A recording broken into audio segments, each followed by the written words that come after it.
Muy buenas a todos. Hoy vamos a explicar de manera sencilla el concepto del gas ideal. Sucede que para trabajar con gases es conveniente empezar con un modelo teórico lo más simplificado posible. En este aspecto vamos a definir a un gas ideal como un conjunto de átomos o moléculas que se mueven de forma aleatoria, que no ejercen fuerzas de largo alcance entre sí. Cada partícula del gas ideal la vamos a considerar como un punto infinitesimal y bueno, es común expresar su cantidad en un volumen utilizando el concepto de número de moles. Al número de moles lo vamos a denotar con la letra n minúscula. Y para denotarlo vamos a utilizar el número de Avogadro. El número de Avogadro lo vamos a poner como n mayúscula, subíndice A, y esto es igual a 6,02 por 10 a la 23 partículas por mol. Entonces el número de moles será el número de partículas sobre el número de Avogadro. Tendrás partículas arriba sobre partículas por mol, por lo que n resulta en mol. Otra forma de relacionar el número de moles es a través de la masa y la masa molar. La masa en gramos y la masa molar, bueno, en gramos por mol, lo cual también nos deja unidades de mol. La definición técnica de mol dice que un mol de cualquier sustancia es la cantidad de sustancia que contiene tantas partículas, átomos, moléculas u otras partículas, como la cantidad de átomos en 12 gramos del isótopo de carbono 12. Bueno, los gases ideales siguen el modelo matemático de circula en internet como el pavo ratón, ¿sí? El producto de la presión por el volumen igual al número de moles por R por la temperatura, donde R es la constante universal de los gases y en el sistema internacional, que es el que estamos trabajando en este curso, tiene la forma de 8,31 Joule sobre mol por Kelvin. Bueno, cambiando un poco de unidades, esto es conocido también por tener la forma de 0,082 atmósfera litro sobre mol Kelvin. Y como dato curioso, tomando este valor de R, podemos decir que el volumen que ocupa un gas ideal es de 22,4 litros, siempre que las condiciones de presión sean de una atmósfera y la temperatura de 273 Kelvin o 0 grados centígrados.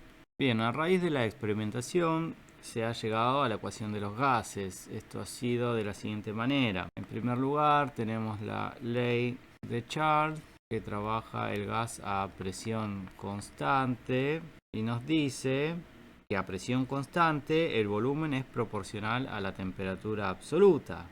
A presión constante va de vuelta, ese volumen, o sea V mayúscula, es proporcional a la temperatura absoluta. Se conoce como el cociente entre volumen y temperatura igual a constante, lo que nos deja la siguiente relación para dos estados. El cociente, ¿sí?, del estado 1 es igual al cociente volumen y la temperatura en el estado 2. Luego tenemos la ley de Boyle, que trabaja a temperatura constante y nos dice que, bueno, justamente a temperatura constante la presión es inversamente proporcional al volumen.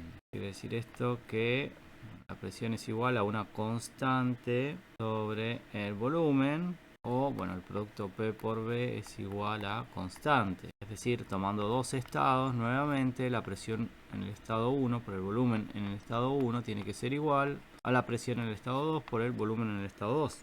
Luego tenemos la ley de Gay-Lussac, que trabaja a volumen constante y dice que el volumen y la temperatura absoluta son directamente proporcionales entre sí cuando el volumen es constante.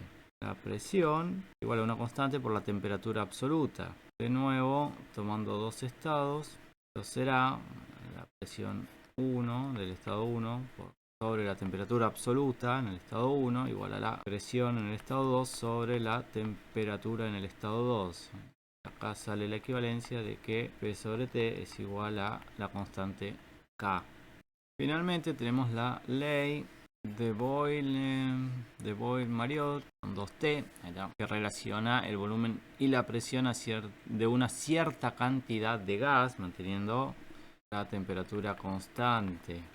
Bueno, la cantidad de gases, ya dijimos que era N, ¿sí? El número de moles. Entonces el producto tiene el volumen dividido, bueno, el número de moles. La temperatura absoluta tiene que ser igual a constante. Para dos estados, bueno, para el estado 1 será esto, cociente de la presión por el volumen sobre el número de moles por la temperatura absoluta. Estado 1 igual al cociente entre la presión y el volumen del estado 2 sobre, bueno, cociente entre la presión y el volumen en el estado 2 y el número de moles y la temperatura en el estado 2. De acá que si N también es constante, además de T y N son constantes, entonces aparece el producto de P por V sobre T igual a constante. Y tendríamos para dos estados presión por volumen 1 sobre temperatura 1 igual a presión 2 por volumen 2 sobre temperatura 2.